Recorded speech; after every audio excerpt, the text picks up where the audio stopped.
What's up, guys? We're here for the last NFL Sunday of the year. We have the Super Bowl showdown between the Seattle Seahawks and the New England Patriots. We're going to take a deep dive on both teams. I'll give out my favorite bets against the spread and over-under. We're also going to look at a ton of NFL player and game props here for the Super Bowl. Also, we're going to cover the whole Sunday NBA slate, so buckle up. We have a great video for you today. Slam that like button, take that 10th of a second, guys, and hit that thumbs up button. Really helps get these videos promoted out there on YouTube. Really a big thank you to me for putting together these videos every single solitary day. Subscribe to the channel if you're new around here. That'll make sure you don't miss out on these videos that I'm posting here every single solitary day. We're on the road to 100,000 subscribers hopefully this year. Let's help me make that dream a reality. Also, get down there in the comments. Let me know anything you want to say about these videos, about my picks today. Ask me any questions you have about your plays that you're looking at for the Super Bowl or anything else across the sporting world. I'm more than happy to get back to you. Also, make sure you're checking the pinned comment. That's the top comment below the video. That's where you'll find my favorite picks from every single video, every single solitary day. So definitely make sure that you're checking out on those and check back a couple times throughout the day just in case there are any changes. In terms of a recap for Saturday, guys, it was not necessarily the easiest sailing. Looks like we're probably going to end up with a 3-3 day. Got off to a great start there with the Rockets plus 3.5. They get the straight up 112-106 win. Houston looking pretty good there. Tari Eason actually leading the team in scoring with 26. The Thunder do look pretty lost out there without SGA right now. So a nice win for the Rockets. We also cast the Jazz plus 9.5. It was a 117-120 loss there for Utah. That get us the comfortable cover in a game they probably should have won, honestly, if it wasn't for that terrible fourth quarter. Markkanen and newly acquired Jaren Jackson Jr. played great, and Collier is just looking like a monster right now, kind of on a nightly basis. We've got the Lakers still live in this one at minus 3.5. Unless that game just ended, they are currently only, oh no, the game did just end. They end up winning by 6. So they did kind of mess around there at the end, but we will put that win for the Lakers on the board. Unfortunately, we bricked out on Illinois plus 1.5. That was a brutal 85-82 loss there in overtime for the Fighting Illini. It was an incredibly close game throughout. Illinois could not build on their 4-point halftime lead or make things happen for us there in overtime. That was pretty unfortunate. We also broke down on Dallas plus 11.5 is our dog of the day. Castle dropping a 40-piece there on the Mavs kind of ruined things for us. Aside from him, the Spurs didn't have that much going, and Najee Marshall having a terrible night for Dallas. Yeah, the Mavs just could not stay close enough attached in that one for us. We were also on the wrong side in that Duke game. We had Duke on the money line and an absolute choke job from the Blue Devils as they blow a 41-29 halftime lead to get outscored in the second half, 42-27, to eventually lose by 3. UNC shot the lights out and shot more than double the free throws that Duke did. So that is one of the dangers of betting a road team in a big-time college basketball matchup. So that was a little bit unfortunate. Looks like it's going to be a 3-3 day. Really annoying to brick out on our massive lock of the day after they were up so big, but what are you going to do? That's what college basketball can do to you every once in a while. So let's go ahead and get after it, guys. Let's dive in. It's Super Bowl Sunday. Hope you guys are all stoked. I'm going to be eating some good food, having some beverages, and hanging out with a bunch of friends and the boy and everything like that. So it's going to be a good time. Hopefully Baby Stump enjoys his first ever Super Bowl that he'll be old enough to kind of actually notice what's going on maybe. But let's go ahead and get after it, guys. We're looking at the Seattle Seahawks taking on the New England Patriots at Levi's Stadium there in Santa Clara. The Seahawks made it to the Super Bowl this season. Pretty cool stuff from them overall. Not the toughest path through the playoffs necessarily, but their regular season was not easy. Were playing in the extremely competitive NFC West. They end up with a 14-3 regular season record, so very, very impressive stuff. They close out the regular season winning 7 straight games, including taking down the Rams in a crazy barn burner of a game. Then in the playoffs, they destroy the 49ers, albeit definitely not the full strength 49ers, 41-6, and then they take down the Rams 31-27 to earn their way into the Super Bowl. Now, that win over the Rams was pretty nuts. Sam Darnold, one of the best games of his entire career. He completed 25 of 36 for 346 yards, 3 touchdowns, 0 interceptions. He was sacked 3 times in this game. Overall, though, an excellent elite level performance there from Sam Darnold, a guy who has had quite the journey in his career, just bouncing all over the place in the NFL, burning out of some situations that didn't look great. not having faith put in him until you're arriving here in Seattle, and they handed him the keys, and he has really made the most out of it. So that's pretty cool. We'll see what he can do here in one of the biggest, highest pressure situations in sports, but you got to be at least a little bit happy for the guy after the crazy journey that he's gone through. The Seattle running game looked very good there against the Rams. Maybe very good is a little bit generous. Kenneth Walker III had 62 yards and a touchdown on 19 carries. He's been a big part of the success or failure of this offense in general, and mostly it's obviously been success this season. So we'll see what he can do in this one. I'm definitely expecting Seattle to really be trying to establish the run. We'll see what kind of defensive scheme the Patriots come out with. I would not be super shocked to see them really trying to force Darnold to beat them, as opposed to the Seattle Seahawks just being able to run the ball on them. So we'll see what happens with that, see what Kenneth Walker can do. This Seattle receiving group has a couple pretty massive X factors in it. Now, obviously, Jackson Smith-Njigba is the superstar here. Against the Rams, he got 10 out of 12 balls for 153 yards and a touchdown. Those are crazy numbers. We'll see if he can replicate anything like that here against the Patriots, but I don't think that's completely out of the question. The dude is uber talented, but like I said, this is a very high pressure situation, so we'll see see if he can rise to the challenge. Also, Cooper Kupp playing in the Super Bowl in a new uniform here.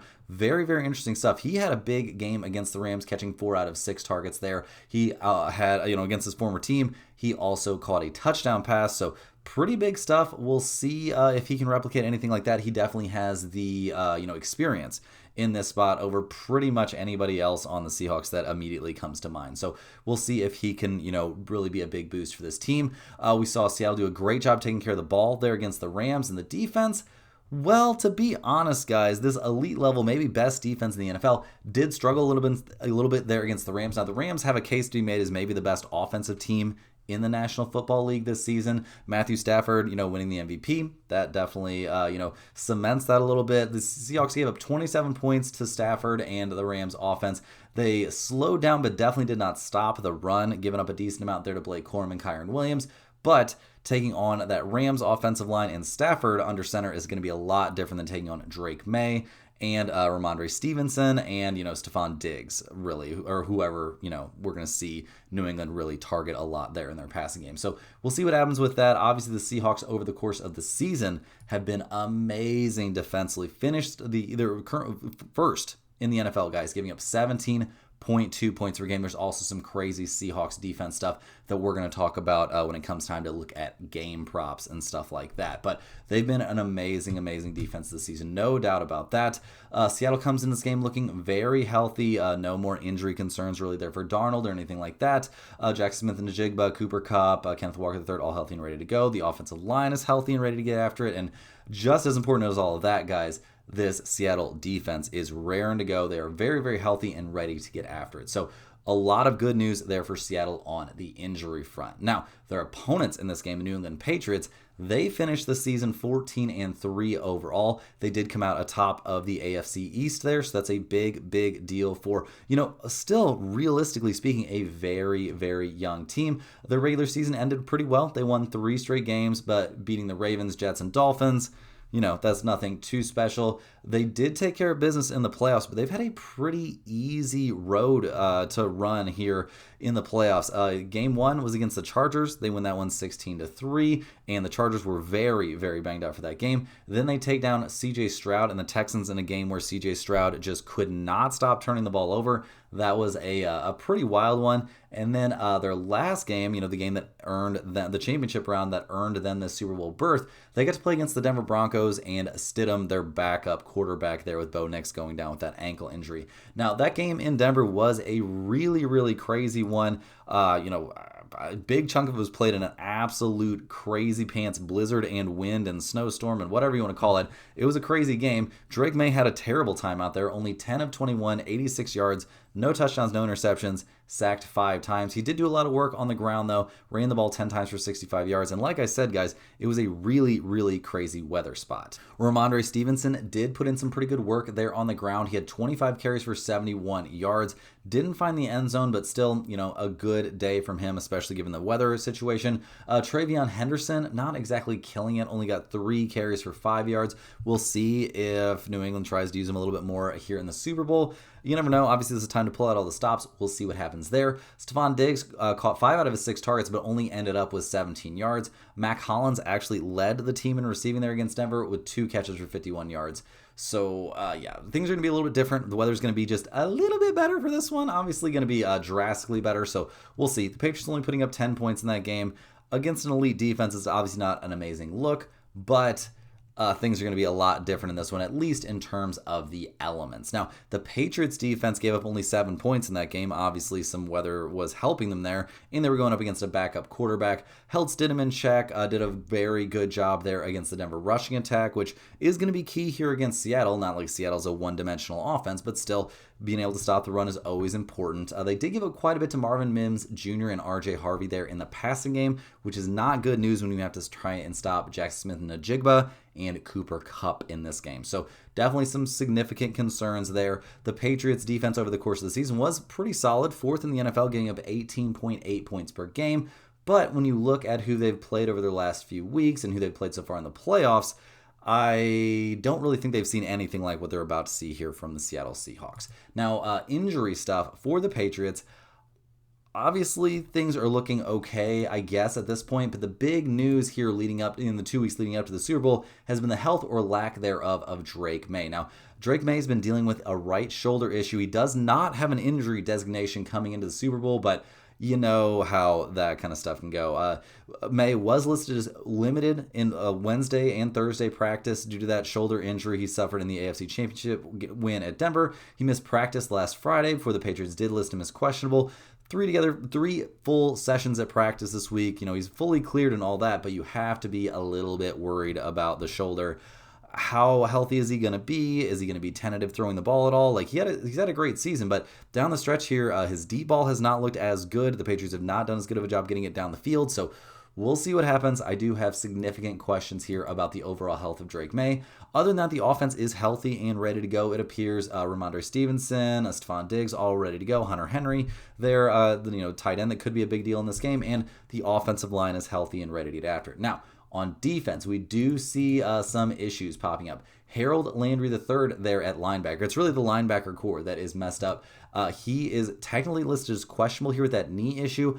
I do fully expect him to play in this game. I don't know if he'll be at 100%. Seems unlikely to me that he would be at 100% for this game, so that is certainly a concern here. And Robert Spillane, guys, he's dealing with an ankle issue. He's also officially questionable. I also expect him to play, but I do worry about whether or not he's going to be moving laterally at 100%. We'll have to wait and see, but I think it'll become very obvious in the first few plays, really, that we see the Patriots defense out there, whether these two guys are really truly ready to go, or if there are going to be some issues in the linebacker group. Like, that's 2/3 of your linebacker group. Like, that is a pretty big problem potentially here for the Patriots. Now, looking at the numbers for this game, guys, on the money line, Seattle is minus 230. The Patriots are plus 200. New England is also getting 4.5 points here. If you're looking at the against the spread number, we've got a total of 45.5 in this one. Over the course of the season, Seattle has gone 14-5 against the spread. They've gone 8-1 against the spread on the road. They've gone 11-8 to the over, and they are 5-4 to the under when playing away from home. New England, they went 13-6-1 against the spread this year, 7-2 against the spread on the road, 12-8 to the over when playing away from home, and 5-4 to the over on the road. Weather concerns for this game. This is an outdoor game. It looks like it's going to be mid-50s, cloudy, wind gusts potentially up to 10 miles an hour, but really no significant weather concerns for this game overall, which is going to be an interesting change of pace after some very weather-impacted playoff games over the course of the entire NFL playoffs this year. In terms of our total play for this game, we've got a total of 45.5. Guys, I'm actually going to be leaning slightly towards the under in this game. I think we're going to see both defenses maybe do okay, but I think there's one defense in particular that we're going to see potentially dominate this game, and I think that's going to hold the total here to an under. I know this could be a bit of a contrarian play with these two offenses out there, but I do think the under is the side that I'm going to go with in terms of the total. In terms of my against the spread play, guys, this is going to be a public spot, but I'm not that worried about being on the public side here in a giant standalone game. I am taking the Seattle Seahawks here -4.5. I think they easily win this game by probably closer to 10 points than just the 5 we need to cover this number. The Seattle defense has been amazing this year in general against every single team that is not the Los Angeles Rams. The Patriots and Drake May are nowhere near as good as Stafford and that Rams offense. I think we see the Seattle defense dominate this game. I think the only way they lose this one is if we see Sam Darnold just have an absolute nightmare game out there where he cannot stop throwing it to the New England Patriots. So definitely give me the Seattle Seahawks here at -4.5 as my against the spread play. Now, in terms of some game props for this one, a play that I really like here is the Patriots team total under 20.5. The Pats have gone under this number twice in the playoffs already. Seattle has held non-Rams opponents this year, teams that are not the Rams, to below this number in 13 out of 16 games this season, especially if Drake May is not actually at 100% throwing the ball for this game, which seems like a possibility. I don't think we're going to see the Patriots have a very good time. I'm not going to be putting up a lot of points in this one. Also, I like either team's defense or special teams to score a touchdown in this game. You can find that out there at +265. We see an outsized number of defensive and special teams touchdowns in the Super Bowl historically, and at this number, we definitely have to throw a little something on it. I think that's a very interesting spot. I've actually got a couple very small parlays that you guys could consider for this game as well. I think it's very worthwhile to parlay the Seattle money line and the Seattle team just in general to score a defensive or special teams touchdown. You put those two together, you can get a pretty decent price, and usually there is some sort of special teams or defensive touchdown scored in the Super Bowl. Whichever team gets that score has a fantastic chance, a very outsized chance to be the team that wins or at least covers, and so that is definitely a parlay that I like on Seattle. And I also think it's worthwhile to hedge our bets here a little bit and to take a similar parlay there on the Patriots, taking the Patriots +4.5 and New England to score a defensive or special teams touchdown. Like I said, if the Patriots are going to have any sort of chance in this game, I think it's going to be because of a Sam Darnold implosion where he turns the ball over a lot. That could lead to a pick six or anything like that, and that could immediately swing this game drastically in the favor of the New England Patriots. Now, in terms of some player props for this game, I'll take Drake May over 6.5 rushing attempts at -120. He ran it 10 times against the Broncos. I simply don't see him having the self-control to not run it several times here, even going against an elite defense. And maybe if that shoulder is a little messed up, maybe that makes him want to run it a little bit extra.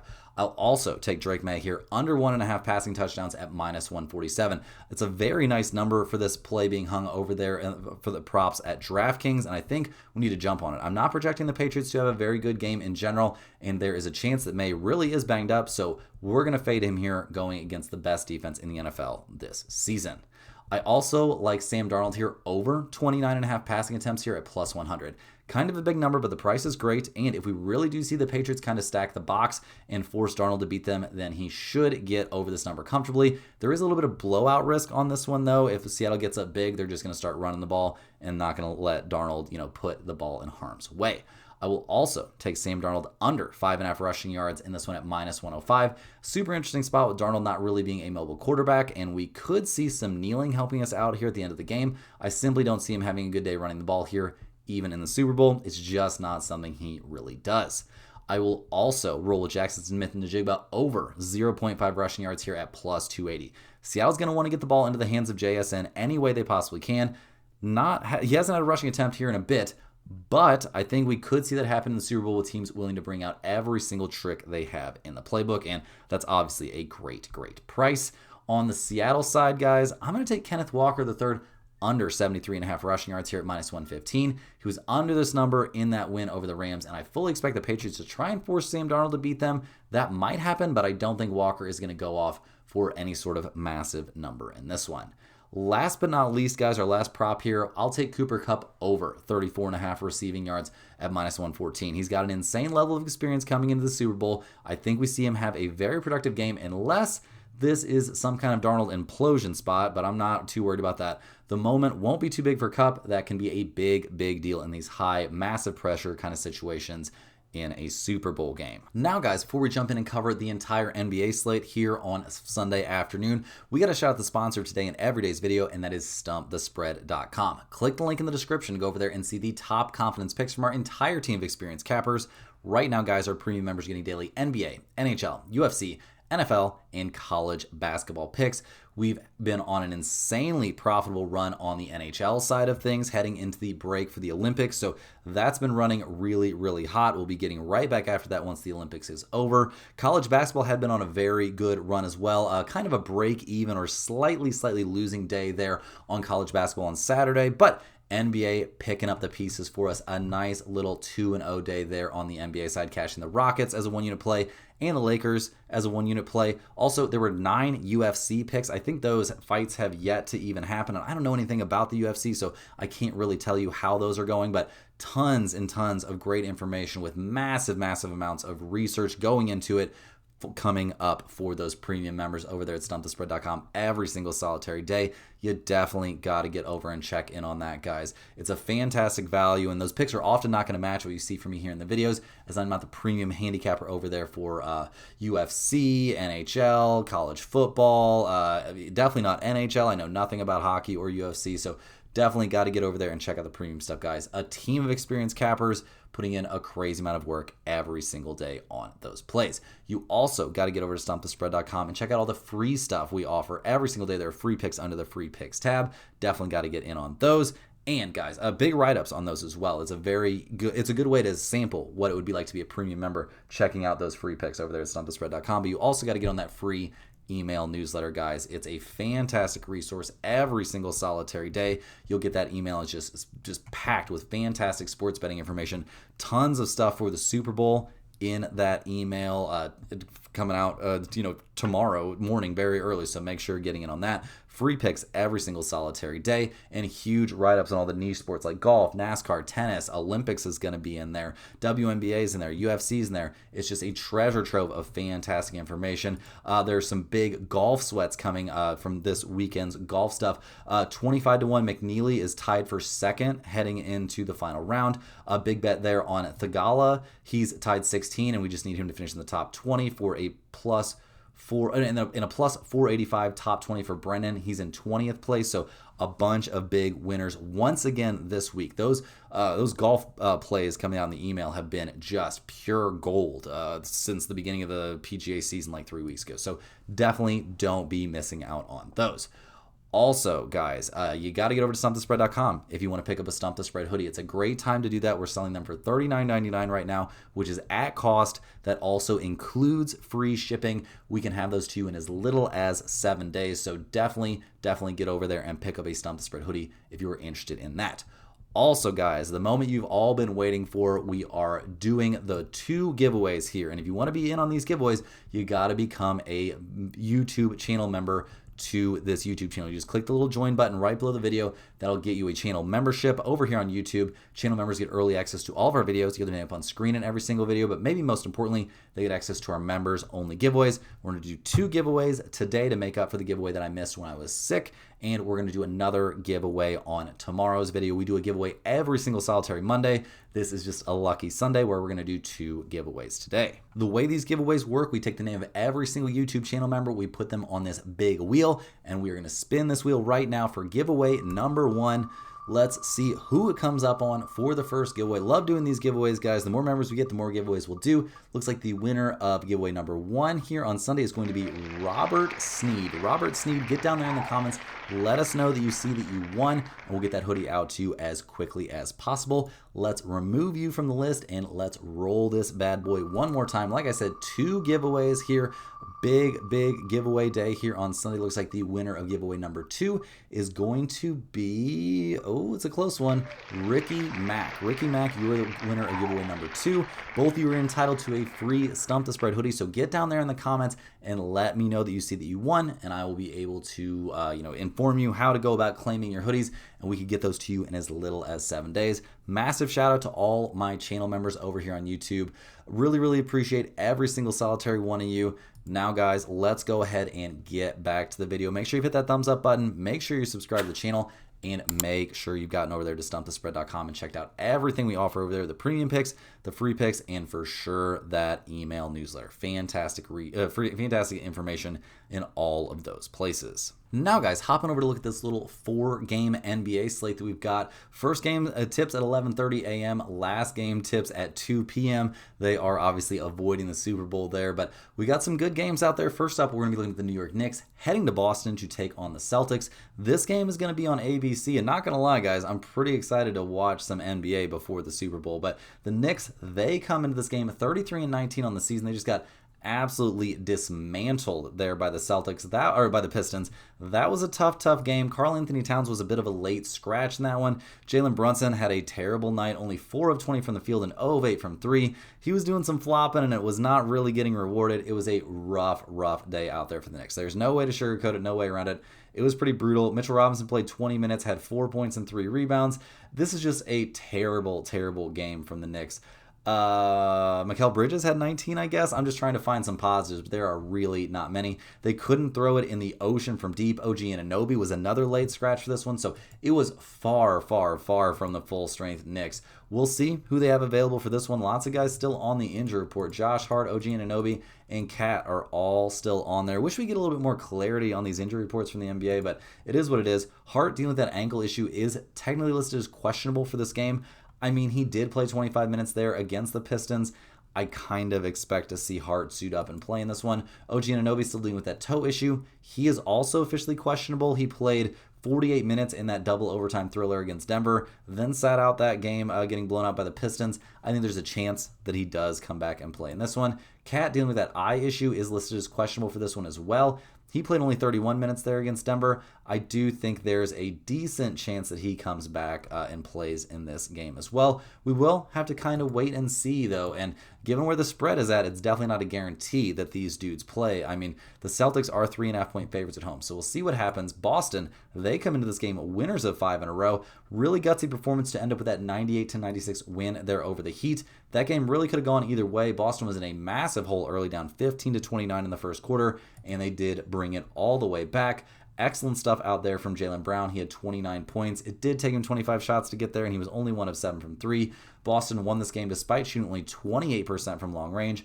Not great shooting numbers, 42% from the field in general. They did have a nice little edge there on the boards. We loved what we saw from Pritchard coming off the bench. Vooch, he's making some noise there for the Celtics. It's a big deal. So we'll see what the Celtics can do in this one. They are playing at home, and they come into this game looking very healthy. Sam Hauser's really the only dude on the injury report. He's doing the back issue. He's technically questionable for this game, but other than that, the Celtics are rested and ready to get after it. So we'll see what they can make happen here. They're 3.5-point favorites at home, which maybe that does give us a little bit of information about who's really going to be available for the Knicks. We've got a total of 214.5. The Knicks, they are only 8-16 against the spread on the road. That's actually an NBA worst mark against the spread playing on the road. They are 11-7 against spread after a loss. They're 13-11 to the under when playing on the road. Boston, they're 12-13 against spread at home, 18-15 against spread after win, 16-9 to the under at home. You could think about under maybe in this game. I'm probably not going to get super involved in that. I will take the Celtics here at -3.5. Maybe I'm being a prisoner of the moment. Maybe the Knicks are going to be healthy for this game, but that's not really what it looks like to me. I think the Celtics are the better team right now. I think bringing in Vucevic really helps. Definitely give me the Celtics here -3.5. Next on the dock, we're looking at the Miami Heat heading to Washington to take on the Wizards. The Heat were on the wrong side there of that Celtics game. They give up that big lead and pretty rough stuff. This team was very inactive at the trade deadline. We'll see what they can do the rest of the way. Andrew Wiggins, a monster game. He had 26. Norman Powell had 24. We saw 11 points off the bench for Jaime Jaquez Jr., but other than that, the bench was pretty dead. They do get out-rebounded in this game, so definitely an effort that leaves a lot to be desired there. Not a great showing from the Miami Heat. Now, this team has not really been able to stay fully healthy this season. They've also lost 3 out of their last 4, so we'll see what they can do in this one. Tyler Hero is still going to be out. Norman Powell and Bam and Pele Larson all on the injury report here. So some pretty big difference makers. Powell is dealing with a right hand sprain, so he's questionable for this game. Bam is listed as probable due to right hip tightness, so sounds like he's going to be fine. And Pele Larson, dealing with an elbow issue, is officially doubtful. His availability isn't the end of the world to me. If that means more Jaime Jaquez Jr., Jovic, and Kelly Ware minutes, that's all fine with me. So we'll see what they can do here going on the road to take on the Washington Wizards, a team very determined to be tanking it out. They're coming off a day game loss there on Saturday.